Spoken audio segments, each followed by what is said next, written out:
Hello, everybody. Dan Ward here with the Ward on Sports. We're talking baseball. American League preview as the MLB season is finally upon us. A little bit later than expected, but we are here at last.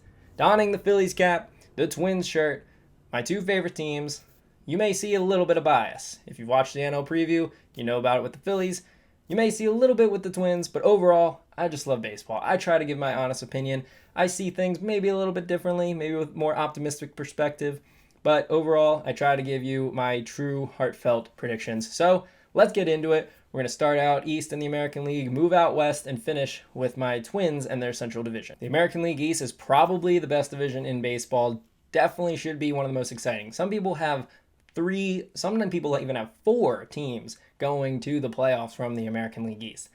Give you a spoiler, that's not me, but we do have a very tightly contested race. So, moving over so you can see the standings on screen, we're going with the Yankees to finish out on top, followed by the Blue Jays, then the Tampa Bay Rays, Boston Red Sox, and the lowly Orioles. A lot of people like the Blue Jays this year, and they're a very trendy pick, and that's honestly why I kind of went against them. Still have them winning 93 games, one of the highest totals across baseball, but just one under the Yankees.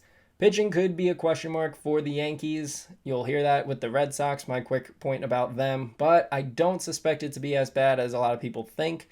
Could see a bounce back season from Luis Severino. Garrett Cole is Garrett Cole. He struggled a little bit once they started checking for gunk and stuff and whatnot. People were all crazy about that, but he's still Garrett Cole. I think he'll have a solid season this year. If he doesn't, that very well could hurt the Yankees. But on paper, they're the Yankees, first of all. And then on paper, they have a lot of talent. I think Judge will be an MVP candidate. I think Stanton should eventually stay healthy, right? Maybe. But then last but not least, two great storylines. One, the Yankees got to get back to the World Series at some point. Nobody's rooting for that to happen unless you're a Yankees fan. But baseball and Yankees, they go hand in hand. So I'm kind of thinking that the Yankees, one of these years, will make it back to the World Series. So why not this year? Plus, New York Mets, I'm projecting to be good. Would be a lot of fun for the New York Yankees to be good as well. New York versus New York, fans battling it out. Which team is able to take over New York City?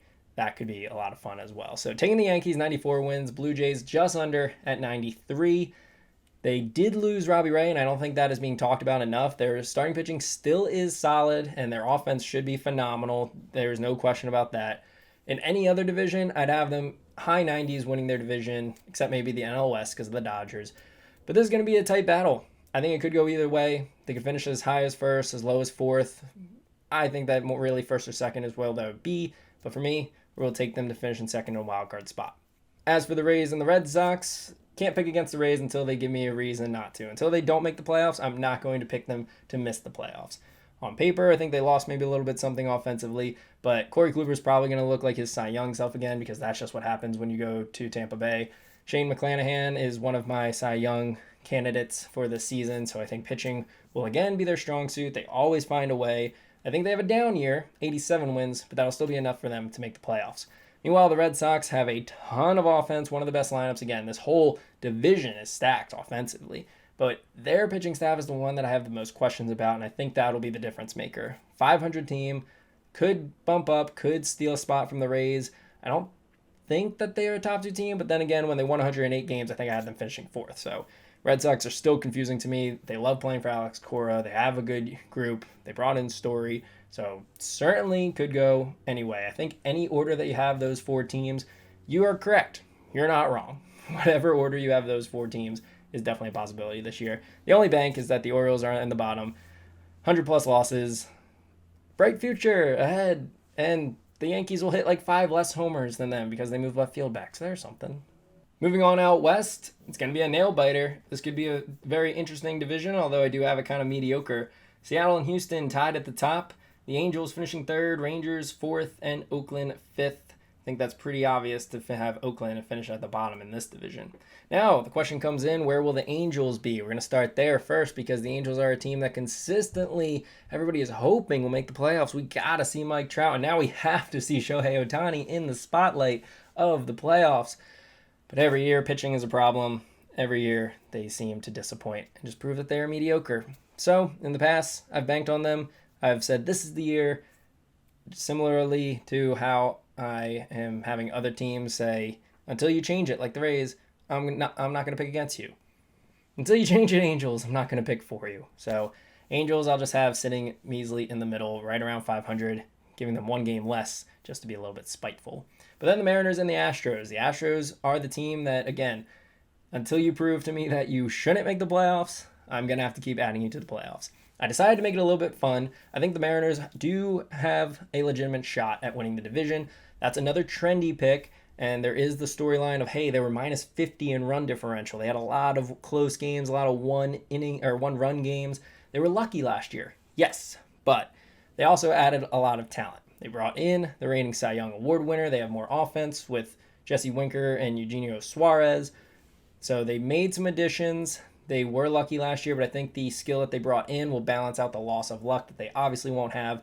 It'd be darn near impossible to have that much luck in back-to-back seasons. So I have them finishing exactly at 90 wins again, and this time it will be enough because the Astros take a slight step back. Losing Carlos Correa, I think, will be a big thing, similar to Freddie Freeman for the Braves. So Correa's presence, or lack thereof now, brings them down. You could see bounce back Justin Verlander, which could bring a whole new level for the Astros as well. So finishing in a tie, and then because of these weird tiebreakers, not weird, but new tiebreakers for Major League Baseball, Seattle edges them out to give a new division winner as opposed to the Astros once again. Then the Rangers and the A's to finish out that division. Rangers brought in a lot of strong players, Corey Seager, Marcus Semien, John Gray, just to name a few of them. But we've seen that in the past, but trying to buy players or just bring in a bunch of good players through signings and free agency isn't necessarily the recipe for success. I have a high increase in wins for them compared to last season, but they were very bad last year, so it's going to take them a year or two to actually be competitive again.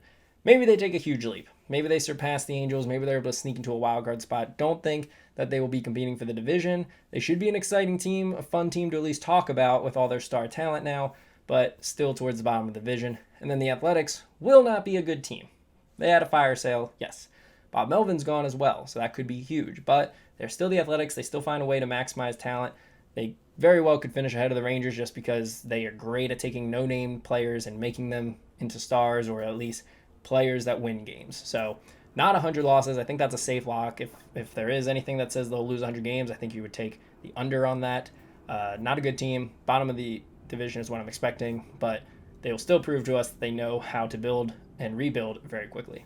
And then last but not least, the division that I have the fewest hats for. Chicago White Sox will take over the division. It is their division to lose, followed by the Minnesota Twins, Detroit Tigers, Kansas City Royals, and the Cleveland Guardians rounding out the bottom in their inaugural season. So yes, I do think that this is the White Sox division to lose. I think that they are the standout presence in the American League Central, and I think this division is a year away from being the division to beat. The Twins are back on the rise, the Royals are on the rise, the Tigers are on the rise, the Cleveland Guardians have really good pitching. For the White Sox, there's no real reason to pick against them. They have a winning manager in La Russa. Robert and Jimenez are healthy, or at least will be mostly healthy for the majority of the season. Their pitching staff is looking really good again. Yes, they lost Carlos Rodon, but Dylan Cease has shown up big as well. They brought in some more pitchers as well, so I think their bullpen is going to be phenomenal again. 97 wins, second highest in all of baseball behind just the Dodgers, most in the American League, the number one seed. I expect big things from the White Sox. I think Luis Robert's about to have an MVP type season, and they're playing against a division that I still think is going to be a little bit weak, so that boosts their win total a little bit. Now, second, third, and fourth place could be a lot of fun. For me, I have Twins, Tigers, Royals. I think, again, you could probably have them in any order. Having the Royals above the Tigers is a little bit of a stretch. I think that's the only guarantee. And then the Twins, we saw last year. They were the bottom of the division last year. 2 years prior, they had won the division. So you can go from the top to the bottom real quick. I do think that last year was an outlier for the Twins. I think they are much better than what they showed last year. I think they had some poor pitching early on and never recovered. They brought in Carlos Correa, a top 5 MVP candidate last season. That alone is going to boost their win total. They now have a decent starting pitching staff. Whether or not it's better than last year's, who knows? It's completely different. But they have tons of young talent. Their prospects are looking good and looking like they're ready to play this season and make an impact. Their offense is going to be phenomenal. The big X factor is Byron Buxton. If he can play a whole season, Twins are playoff bound. He has not proven that he can play a whole season. If he can get to 140 games, my win total is actually going to be low. That is basically what it comes down to in my book. I think Correa is playing for money, and so he's going to have a great season. I think Buxton will have a great season when he's hitting, but he's got to stay on the field. So that is where I'm at with the Twins.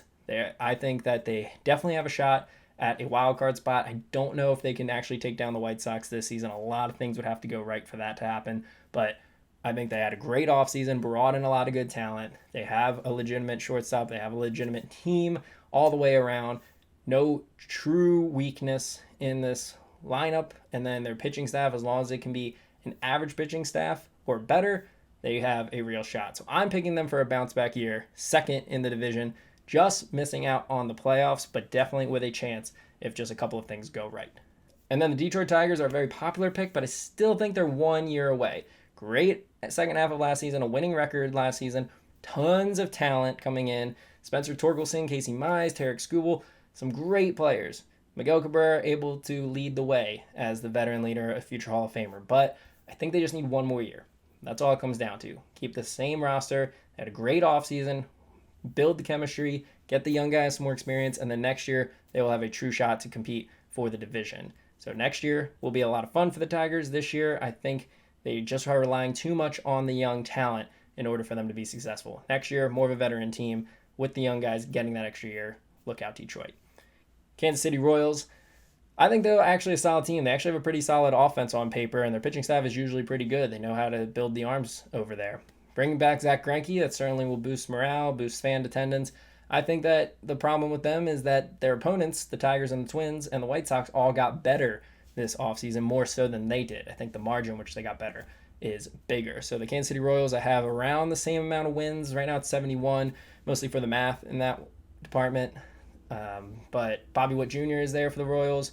He'll be great, but he's also a rookie, so we're not going to have the Royals be led to the playoffs by a rookie. I think they are on the up and up. I think next year they very well could compete for a playoff spot, and they very well could surprise me. The Royals are one of those teams that you almost don't know how good they will be or how good they can be. So having them 4th or 5th is very easy to do, but if they were to win 85, 88 games, make the playoffs, probably wouldn't surprise me. But for me, 4th place in what is actually a fairly competitive division. Then the Cleveland Guardians. Congrats on the name change. No congrats on the offense. The offense just simply isn't there. Pitching will be there, but I think the Guardians are in rebuild. Not much really to get excited about. 70 wins because they are one of the best teams at taking, again, no-name talent and making it successful. They are a great analytical team, so they will find ways to win games, but they will be at the bottom of this division. Flipping the script from the NL season preview, we go to the playoffs. Chicago White Sox, the 1 seed, Yankees, the 2 seed, so they get the bye. Seattle Mariners, as I mentioned, will win the division. They'll take on the Tampa Bay Rays in the 3-6 matchup, and the Blue Jays versus Astros 4-5. I think that despite the Mariners making the playoffs, it's the Tampa Bay Rays. So until they give me a reason not to pick them, I'm going to keep picking them. Similarly to the National League with the Brewers Braves, that the Tampa Bay Rays will have the advantage in pitching in a 3-game series, and so they will be able to sneak by the Mariners in the first round. Toronto Blue Jays and Houston Astros, got to go with the popular pick, Toronto Blue Jays. I don't have them winning the division, but I do have them going deep into the playoffs. They take the Yankees on in the second round, and they will take down the New York Yankees. Yet another season of them not making the World Series and Brian Cashman having to defend the 2017 season all over again. So I have the Yankees winning the division, but then falling to the Blue Jays. So you could argue that the Blue Jays were the better team. Chicago White Sox, Tampa Bay Rays, taking the White Sox because I think this is a special season for them. So special that they take down the Toronto Blue Jays in the American League Championship Series. White Sox versus Dodgers. You got to pick the Dodgers, right? No. Luis Robert, MVP, Chicago White Sox World Series champions. I'm sorry, Minnesota Twins. I know that would be one of the worst things for you to see, but the Chicago White Sox team is just building something special, and they've got the right guy at manager. They have a well-balanced team. They have youth. They have experience. They have a division that they can win. As long as they stay healthy, Chicago White Sox have a chance. Very hard to pick against the Dodgers, but it's no fun to pick the Dodgers, so we're going with Chicago. And then last but not least, the awards. We already said Luis Robert will be my MVP, followed by Carlos Correa. I think that is more so not that he leads the Twins to a playoff spot, but because he is playing for money. Good chance that he opts out after this season to get that $300 million contract he's looking for, that long-term deal with a team. So he's going to be playing for money. He's going to have a tremendous season. Shane McClanahan is my Cy Young candidate for the Tampa Bay Rays, followed by Tarek Skubal. Maybe I am wrong, and the Detroit Tigers are better than I expect. I think in order to do so, Skubal will have to be that guy. Adley Rutschman for the Orioles, I think is going to be the main bright spot for them. Second, of course, Bobby Witt Jr. He is the favorite. He's probably going to win Rookie of the Year if he has even a half-decent rookie season, but that's no fun. So we're going with a different guy for my top pick. Justin Verlander as comeback player of the year. I never really liked these comeback player of the year choices, so I had to go with somebody who had an injury last year. So I also went with Mike Trout. Initially put him at MVP, but it's going to be tough with Ohtani there if Ohtani's healthy for Trout to win MVP. So instead, since he missed a big majority of last season, we'll take him as the comeback player of the year as he puts up MVP type numbers. And then it's got to be either Seattle's manager, Scott Servais, or Tony La Russa taking his White Sox to the World Series for manager of the year. So baseball is back. There are my predictions. Hope you all enjoyed. Thank you very much. Be sure to check out the National League preview if you haven't already. Like, subscribe, all that stuff as we give you more baseball throughout the season. I'm Dan Ward. Go Phillies. Go Twins.